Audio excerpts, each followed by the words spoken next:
Bonjour.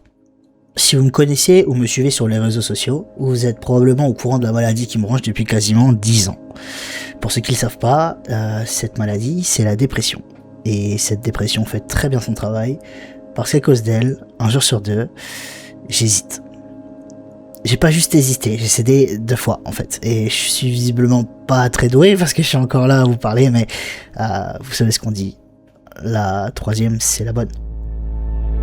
Sauf que, qu'on soit clair entre nous, personne ne veut de ça, personne ne veut qu'un truc pareil arrive à un de nos proches, personne de vraiment sensé te dira ouais, là t'as toutes tes chances mon pote, fonce là, la troisième c'est la bonne. Non, là on n'est pas dans un match et le but c'est pas de marquer un but. N'importe qui de censé vous le dira. Mais moi, est-ce que je suis censé? Non, pas vraiment. Surtout pas avec moi en fait, à vrai dire j'ai le nez dans la boue depuis tellement longtemps que garder une certaine logique sur ce sujet est vraiment très compliqué. Même je suis capable de te prouver par A plus B que c'est moi qui ai raison et que c'est moi j'ai la vérité et que si t'es contre mon avis tu es très bête en fait, voilà. Bref, le cerveau quand il est malade il est très con. Donc, pour pas passer à la dernière porte volontairement, il faut au moins 2 choses en général à mon sens. Enfin, il faut plein de choses, mais on va essayer de faire court et de résumer. Donc en général il te faut 2 choses, une raison et un pansement. Une raison de vivre ou un argument pour pas partir, parce que si t'es là et que t'as vraiment aucun argument pour être là, c'est très compliqué. Alors il faut toujours trouver une raison, n'importe laquelle, n'importe quoi ou qui à quoi t'accrocher pour te prouver que t'es pas en train de souffrir inutilement. Il y en a qui te diront que c'est leurs animaux, leur raison de vivre. Il y en a qui te diront c'est la nature, d'autres encore qui te diront c'est la musique, le sport c'est la vie, l'amour c'est la vie, la raclette c'est la vie, mais moi rien de tout ça. Non, moi mon argument pour rester c'est mes proches. Je sais, c'est pas très original. Comme je vous l'ai déjà dit, j'ai cédé 2 fois. 2 fois, j'ai dû affronter les conséquences de ma décision et la dernière fois, je suis passé tellement près que ça a traumatisé des gens que j'aime. Je m'en fichais au moment de le faire parce que je me disais que de toute façon, je serais pas là pour voir les conséquences, mais finalement, j'étais là et j'ai vu et je vois toujours. Et je me suis dit plus jamais je leur ferai subir ça, pas plus jamais je veux voir ça, non plus jamais je veux que ces personnes aient cette boule dans la gorge à cause de moi, parce qu'imaginer une telle peine causée par ma faute à ces gens que j'aime est littéralement une des choses les plus insupportables dans ce monde qui pourtant abrite énormément de choses insupportables. Que je sois là pour le voir ou pas, plus jamais, alors en attendant d'avoir une raison de rester, j'ai au moins une raison de ne pas rester. Bon, très bien, j'ai ma raison, donc je suis là, et j'essaie de rester là. Mais qu'est-ce que je fais avec la douleur maintenant ? Parce que oui, c'est pas parce que t'as une raison de rester que t'es sorti d'affaire. Souvent, ce qui te fait flancher, c'est pas le manque de raison, c'est la douleur. Le vide, ton cerveau qui te bousille tous les jours, qui te rabâche les mêmes horreurs à ton sujet et au sujet de tout, qui te montre des images insupportables, qui te fait un argumentaire tellement détaillé de pourquoi tu devrais être triste que c'est même pas les arguments qui finissent par t'étendre, mais la taille de l'argumentaire. Un argumentaire sans fin, qui s'arrête jamais, que tu peux pas mettre en pause, parce que devine quoi, c'est pas toi qui décide, c'est la maladie. Des fois ça tourne en crise, moi j'appelle ça des spirales. Il y en a des petites et il y en a des compliquées. Avant toute chose, je tiens à préciser que depuis qu'on sait que je suis dépressif, je suis suivi plus ou moins régulièrement par des psys et des psychiatres. J'ai eu de tout. À l'heure où j'écris ces lignes, je suis suivi par une psy avec qui je m'entends bien. C'est cool. Et je vais bientôt revoir un psychiatre. Je vous dis pas tout ça avec comme vocation de vous donner la solution contre la dépression ou l'anxiété, j'en ai pas et je n'ai aucune leçon à vous donner. Et je pense pas que quiconque ait la solution pour vaincre une dépression, sinon on serait pas aussi nombreux à en avoir une. Non, je suis pas là pour ça, je suis pas médecin. Et si même pour moi, il y a des jours c'est difficile d'admettre que la dépression est une vraie maladie parce qu'on se dit souvent que c'est nous-mêmes le problème, c'est bien une maladie. Et il faut la soigner. Mais ça, vous le savez déjà. Mais je le redis quand même, au cas où. Non, moi, j'avais envie de vous partager un truc qui me fait du bien quand je suis dans des crises plutôt violentes. Je veux vous parler de mon pansement. Pansement, pommade, bisou magique, qu'importe comment vous l'appelez, son but est le même, apaiser la douleur. Apaiser ces spirales infernales pour que rester soit plus supportable. On peut en avoir plein, de différents types. Il y en a qui sont pas spécialement saines et malheureusement moi depuis que tout a commencé j'ai quasiment utilisé que des pommades toxiques parce que elles sont faciles à trouver et t'apaisent immédiatement, du moins c'est ce que tu crois. Mais récemment j'ai trouvé une pommade plutôt saine et à peu près n'importe qui peut y avoir accès. Alors je me disais que je pouvais peut-être vous la partager et puis surtout je sais pas pourquoi mais j'avais très envie de vous en parler. Il y a 1 an mon meilleur ami me tanne pour que je joue à un jeu Outer Wilds. Après 3 mois à repousser le moment parce que je suis vraiment pas très jeu vidéo et que j'ai la flemme de tout, j'y joue et bref, je l'ai déjà dit 100 000 fois et quasiment toutes les personnes qui l'ont terminé vous diront la même chose. Ce jeu est incroyable, ce jeu te retourne dans tous les sens du terme, ce jeu te marque à vie et c'est très dur de pas y penser tous les jours, mais c'est pas le sujet. Ce qui est important à retenir ici, c'est que ce jeu a relancé ma fascination pour l'espace. Quand j'étais petit, en début d'adolescence, une passion pour l'espace est née. À l'école, on a fait une exposition sur les étoiles et ça m'a fasciné. C'est resté. Je me plantais toutes les nuits à ma fenêtre pour repérer les constellations. J'ai même demandé un télescope à ma maman qui m'a acheté un télescope que je n'ai jamais su utiliser parce qu'il était beaucoup trop complexe pour le tout petit cerveau que j'avais. J'ai donc demandé un deuxième télescope à ma maman, plus facile à utiliser, et quelle surprise, je n'ai, finalement, jamais su l'utiliser non plus, probablement parce qu'il me manquait des neurones et de la patience, et petit à petit, au fil des années, j'ai oublié cette fascination. Et Outer Wilds l'a réveillé. Ça fait 1 an que de temps en temps, je sors vers 3h du matin pour aller observer les étoiles sur une falaise pas loin de chez moi. J'ai trouvé un télescope dans une ressourcerie pour 20 balles et miracle, je sais l'utiliser parce que j'ai plus de neurones qu'à 13 ans. Et je pense qu'aucune photo ne pourra vous faire ressentir ce qu'on ressent la première fois qu'on attrape la Lune au télescope, la première fois qu'on attrape Jupiter au télescope. Ouais, ça c'est Jupiter, mais malheureusement, même si je sais attraper Jupiter au télescope, je sais toujours pas faire des photos. Bref, une fois que t'as trouvé Jupiter, la Lune et quelques groupes d'étoiles avec un télescope de base, en général, t'as plus rien d'autre à trouver, alors tu t'assois et tu regardes le ciel. Tu le regardes, et déjà regarder les étoiles à 4h du matin, quand la pollution lumineuse est moindre, déjà c'est impressionnant, parce qu'il y en a trop. Et tu te dis, waouh, il y en a trop, c'est beau.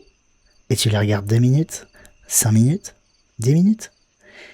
Et là, il se passe un truc de fou, c'est que plus tu les regardes, plus il y en a. Parce que c'est facile de voir les étoiles, c'est facile de voir ces gros points lumineux dans le noir, mais au bout de 10 minutes, tu vois plus juste les étoiles. Tu vois la galaxie. Tu vois le noir de la nuit tapissé de points minuscules, à peine brillants, littéralement partout, omniprésents, des millions, des milliards, et vous avez certainement vu des photos zinzin de ciel étoilé là depuis le désert, mais je vous jure que de les voir de vos propres yeux, ça n'a absolument rien à voir. Et le plus impressionnant, c'est la Voie lactée. Vous savez, la Voie lactée, cette zone blanche percée d'une bande plus sombre, vous savez ce que c'est ? Si vous savez pas, je vais vous le dire, c'est un bras de notre galaxie. On est là, et ce qu'on voit, c'est ça. Et notre galaxie fait cette taille. Et nous, ce qu'on peut voir à l'œil nu, après 10 minutes dans le noir total, c'est ça. Et tu te dis, waouh, j'en vois des milliards. Et c'est rien qu'un petit bout, en fait. Parce que notre galaxie, elle est immense. Pour la traverser à la vitesse de la lumière, soit plus d'1 milliard de kilomètres par heure, il nous faudrait au moins 100 000 ans. Moi, je sais pas vous, mais en 1 heure, si je marche vite, je fais 4 km, voire 5, si à l'issue, on me promet des frites. Donc en fait, c'est déjà inimaginable comment c'est grand. Et je rappelle que ce que vous voyez dans le noir, c'est juste ça. Et pourtant, c'est à des années-lumière de nous. C'est tellement loin. Et notre galaxie est super grande, mais en fait, non, elle est minuscule, parce que si on dézoome encore avec nos super télescopes, on peut voir encore plus loin. Et en fait, des galaxies, il y en a des centaines, des milliers, des milliards, et dans chaque galaxie, il y a encore des milliards d'étoiles, et autour de quasiment chaque étoile, il y a des planètes, il y a des systèmes solaires partout, en fait. Tout autour de nous, à des trilliards de kilomètres de nous, et si on dézoome encore, en fait, on ne pourrait pas s'arrêter, parce qu'en fait, l'univers s'étend encore et encore, il continue de s'étirer, à la vitesse de, finalement, trop de kilomètres par seconde pour vous donner un chiffre raisonnable. En fait, il est au-delà de notre notion de taille, au-delà de notre notion de temps, parce qu'imaginer une vitesse d'expansion aussi colossale par seconde est juste impossible pour nos petits cerveaux d'humains. Essayez, vous verrez, vous n'y arriverez pas, l'espace est immense. Et nous, on est sur une toute petite planète bleue. On est là, depuis vraiment pas longtemps, à 600 000 ans, soit la dernière seconde à l'échelle de l'âge de la Terre sur une durée de 24 heures. Nous, toi, moi, on n'est rien. À l'échelle du temps, à l'échelle de taille, on est d'une taille aussi infime qu'infirme est la taille de l'univers. Est-ce que c'est un problème ? Est-ce que ça veut dire que notre existence n'a aucun sens ? Aucune raison d'être ? On pourrait penser dans ce sens-là, mais en réalité, moi je le vois autrement, et je pense que je l'ai toujours un peu vu comme ça.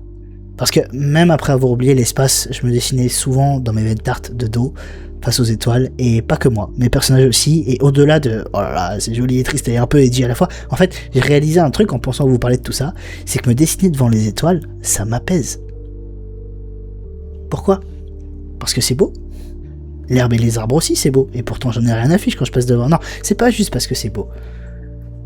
C'est parce que quand on va mal, quand la spirale nous entraîne, nous donne toutes les raisons du monde pour détester la vie, pour être triste, pour partir, c'est que toutes les raisons du monde. Quel monde ? Mais notre monde à nous est tout petit.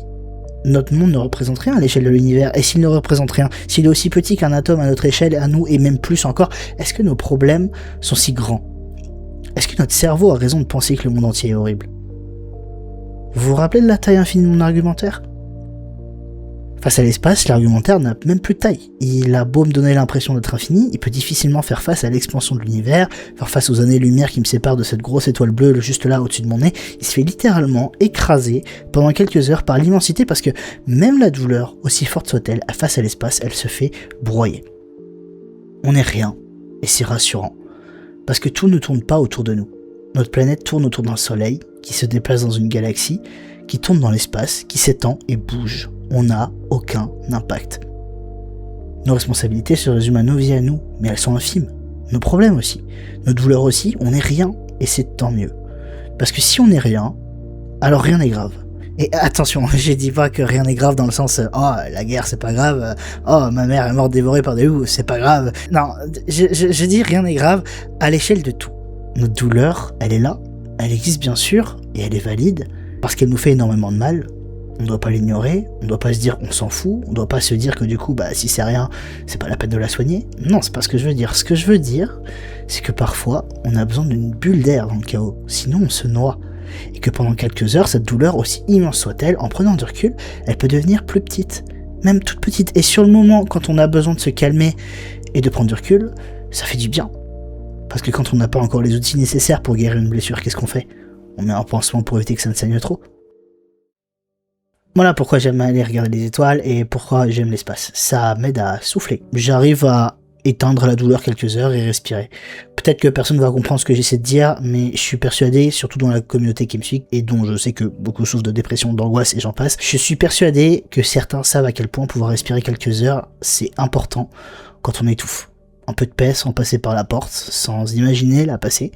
Rester vivant, c'est mon pansement, perso, et ça peut peut-être marcher pour d'autres. Et peut-être probablement que mon point de vue maladroit peut complètement différer d'une personne à une autre. Je pense honnêtement qu'une bonne moitié des personnes qui m'écoutent doivent se dire que c'est complètement chez père, que ça y est, on l'a perdu, il est en pleine crise existentielle d'adolescent à 27 ans, c'est chaud, et certains pourraient même le prendre à l'envers, mais c'est pas grave, je vous suggère juste mon point de vue. C'est mon pansement à moi, d'autres aussi certainement, et il me fait du bien. Parce que c'est pas juste une question d'aller regarder les étoiles, c'est de comprendre ce que ça implique par rapport à nous.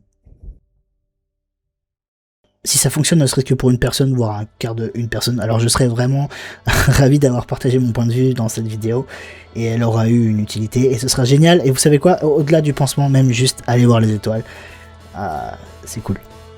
Alors, si vous l'avez jamais vraiment fait, ou si mes mots ont fait un petit tilt dans votre tête, s'il n'y a pas trop de nuages ce soir, sortez. Essayez. Bisous.